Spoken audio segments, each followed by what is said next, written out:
आखिरकार फिर से अनंतमय हो गया मुकामा। अनंत सिंह का फिर से जलवा बरकरार रहा। अनंत सिंह के चाहने वाले उनको फिर से विश्वास जताए, उन पर फिर से उनको वोट किया और उनकी पत्नी नीलम देवी को जिता करके विधानसभा भेज दिया है। जी बिल्कुल, आप सही सुन रहे हैं। अनंत सिंह की पत्नी राजद की तरफ से उम्मीदवार थी। अनंत सिंह के जेल जाने के बाद, उनकी विधायकी खत्म होने के बाद, अब देखिए आज काउंटिंग था, आज काउंटिंग भी खत्म हो गया और अब जीत दर्ज हो चुकी है नीलम देवी की, अनंत सिंह की पत्नी की। अनंतमय एक बार फिर से मुकामा हो गया है। अनंत सिंह की अनंत कथा जो कहा जाता है वो फिर से सही साबित हुई है। आपको बता दें कि शुरू से ही मोकामा में अनंत सिंह की पत्नी नीलम देवी ललन सिंह की पत्नी सोनम देवी पर बढ़त बनाई हुई थी और लगातार वो बढ़त का जो फासला है बढ़ता गया। 2000, 4000, 5000, 10,000 से बढ़ते बढ़ते देखिए 16,000 का फासला पर जीत हासिल कर ली है नीलम देवी। 16,707 वोटों से नीलम देवी ने सोनम देवी को हराया है। अब ललन सिंह क्या कहेंगे इस पर आने वाले दिनों में देखना होगा, लेकिन द इंडिया टॉप की टीम जो लगातार कह रही थी वो बिल्कुल साबित हुआ सच।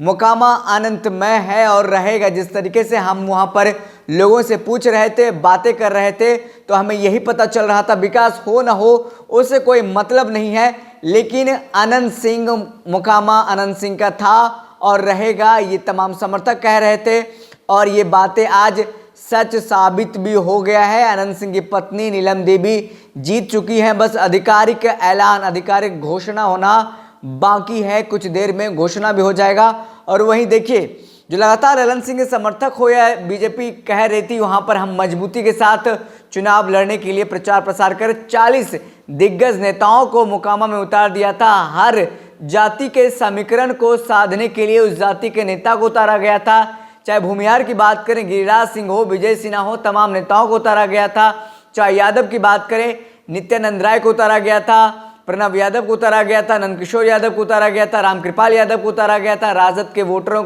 में सेंधमारी करने के लिए भाजपा लगातार कोशिश कर रही थी, लेकिन वहीं तमाम समीकरणों को साधते हुए 40 नेताओं को बीजेपी मैदान में उतार दिया था ताकि अनंत सिंह को हराया जाए, लेकिन वो तमाम कोशिश भाजपा की आज नाकाम हो गई।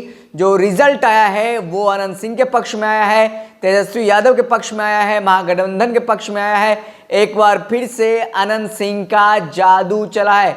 देखिए वहां पर दो महिलाएं आमने सामने थी, दो बाहुबलियों की पत्नी आमने सामने थी। जहां एक तरफ अनंत सिंह बाहुबली की पत्नी नीलम देवी मैदान में थी राजद के टिकट पर, वहीं ललन सिंह जो बाहुबली हैं उनकी पत्नी सोनम देवी भाजपा के टिकट पर चुनाव लड़ रही थी। देखिए ललन सिंह पहले लोजपा में रह चुके हैं, जाप में रह चुके हैं, फिर से उसके बाद वो जेडीयू में जाते हैं। जेडीयू में एक दिन पहले इस्तीफा देते हैं, दूसरे दिन भाजपा से उनकी पत्नी सोनम देवी को टिकट मिलता है, क्षेत्र में जाके प्रचार करती हैं। अब देखिए वो हार चुकी हैं, हारने के बाद उनका क्या बयान आता है ये देखना होगा। लेकिन अनंत सिंह का गढ़ मोकामा फिर से अनंत सिंह का रहा। कई लोग बोल रहे थे कि बदलाव होगा, विकास नहीं हुआ है, विकास चाहिए, लेकिन जनता को क्या चाहिए जनता ही जानती है। जनता ने अपनी बात को सही कर दिया और फिर से अनंत सिंह की पत्नी नीलम देवी को जिता दिया, यानी कि अब फिर से अनंत सिंह का ही राज वापस लौट आया है। अब देखना दिलचस्प होगा ललन सिंह जब मीडिया से बात करते हैं तो क्या कहते हैं, क्या बातें सामने आती है और किस पर ठिकरा फोड़ा जाता है। बीजेपी जो वहां पर हार रही है वो तो पहले ही वहां पर सरेंडर कर चुकी थी अनंत सिंह के सामने। अब ये बात साबित हो चुका है जिस तरीके से आखिरी समय में चिराग पासवान को उतारना और वहां पर प्रचार प्रसार करने के लिए भेजना और यह मोकामा हार का ठिकरा अब चिराग पासवान के ऊपर फूटने वाला है। हालांकि देखिए ये जो फाइट है उपचुनाव का, दोनों एक एक से बराबर रहा है। जो सीट जिसके पास था उसी के पास सीट रहा है। भाजपा का सीट गोपालगंज था, गोपालगंज सीट भाजपा के पास रहा है। वहां से उनकी पत्नी सुभाष सिंह की पत्नी कुसुम देवी जीती हैं मोहन गुप्ता को राजद के प्रत्याशी को हरा करके। और वहीं पर भाजपा अब देखिए यहाँ पर हार चुकी है नीलम देवी के हाथों राजद के उम्मीदवार नीलम देवी जीत हासिल की। ऐसे में देखिए अनंत सिंह का गढ़ अनंत सिंह के हाथ से नहीं छिना गया, बाहर नहीं निकला, उनके हाथ में उनका गढ़ यानी मोकामा जो अनंत सिंह का था अनंत सिंह के पास ही है। फिलहाल इस खबर में इतना ही, हमें दीजिए इजाजत, फिर मिलते किसी बड़ी खबर के साथ, तब तक के लिए धन्यवाद।